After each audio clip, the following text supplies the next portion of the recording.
జరుగురా కొంచెం జరుగురా నన్ను పోటీరా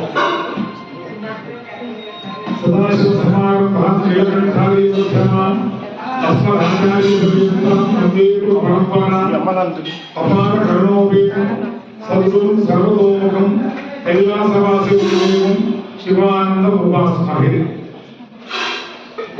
జగన్నాథ శాఖ సత్సంకల్పంతో శుభ సంకల్పంతో శివ సంకల్పంతో మొదట నన్ను సంప్రదించినప్పుడు చూద్దాం ఏంటి వారం చేద్దామన్నారు, సోమవారం చేసుకుందాం అన్నారు. కానీ కొంతమంది మొండి పొట్టు పెట్టారు. అది మొండి పొట్టు అన్నారు, సంకల్ప బలం అంటారు. సంకల్పం మనకు యజ్ఞ నియమానుసారం గ్రంథం ఉంది. 1968లో కాశీ నుంచి మా నాన్నగారు తీసుకొచ్చారు. అందులో శ్లోకం ఉంది, సంకల్పేన వినాకర్మ కించిత్ క్రియతే నరః ఫలంచ కర్మకృతస్య ధర్మస్య అర్థక్షయో భవేత్. సంకల్పం కనుక గట్టిగా ఉంటే, అందులో మలినం లేకపోతే తప్పకుండా కార్యక్రమం నిర్విఘ్నంగా జయప్రదంగా సాగుతుంది. ఆ సంకల్పము మన వాళ్ళందరూ కూడా ఎంజీఎం రావు గారు, ఎస్పీ కోటేశ్వర ప్రసాద్ గారు, మౌలి గారు పట్టుబట్టి చేయాల్సిందే అన్నారు. సరే సంకల్పం మొదలెట్టాము, మొదలు చేశాము. అలా సాగుతూ ఉంది. ఇది మన భారతీయ సనాతన సంప్రదాయంలో శైవము, శాస్త్రము, వైష్ణవము, ప్రాణాభృత్యము, స్కాందము 6 సంప్రదాయాలు ఉన్నాయి.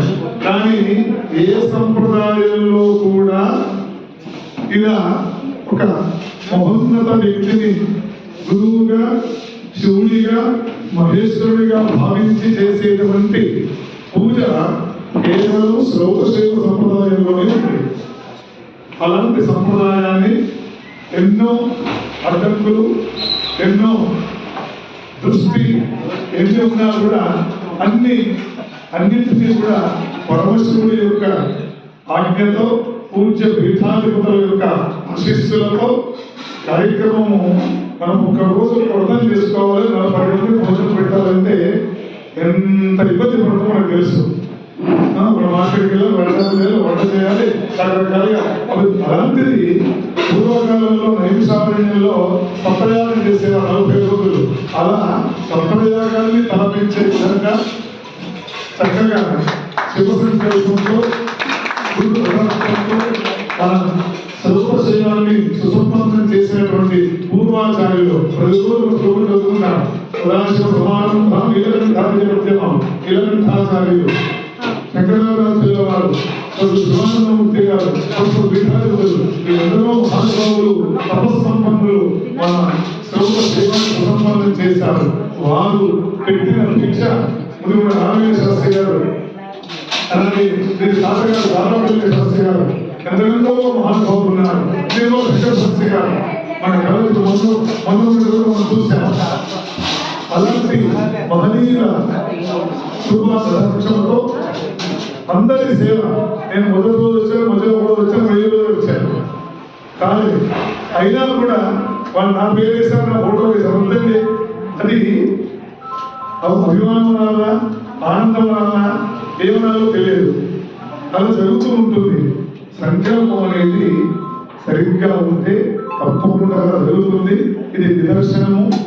ఇలాంటి ఇక్కడ చూడండి, మీరు ఆట, పాట, మంత్రము, యంత్రము, తంత్రము, యోగము, ధ్యానము అన్ని కలగలిపినటువంటి పూజ ఏదైనా ఉందంటే అది జ్ఞానమే. గుర్తుపెట్టుకోండి. మామూలు పూజలు ఉంటాయి, పంచోపచార పూజ ఉంటుంది, షోడశోపచార పూజ ఉంటుంది. అమ్మవారికి నవరాత్రుల్లో చతుశ్చర్య ప్రధాన పూజ చేస్తాం, 64 ఉపచారాలు. ఇది తత్వోపచార పూజ, శత్రుక్ష తత్వోపచార పూజ, 36 ఉపచారాలు ఇందులో ఉన్నాయి. అందుకే మన వాళ్ళు 36 పోగులు ఉన్నటువంటి శివ పూజ వస్తే కథ వింటున్నారు అందరూ కూడా. కాబట్టి ఆ అత్తపూలు అవి కట్టుకొని ఆ పోలి ఎంత ఆ చల్లక్రమానికి ఉన్నటువంటి కాస్త తీసుకొని భక్తి చేసి స్వర్గానికి వెళ్ళింది. కాబట్టి మీరు అలాంటి అత్తపూర్లు వెళ్ళలేదు కాబట్టి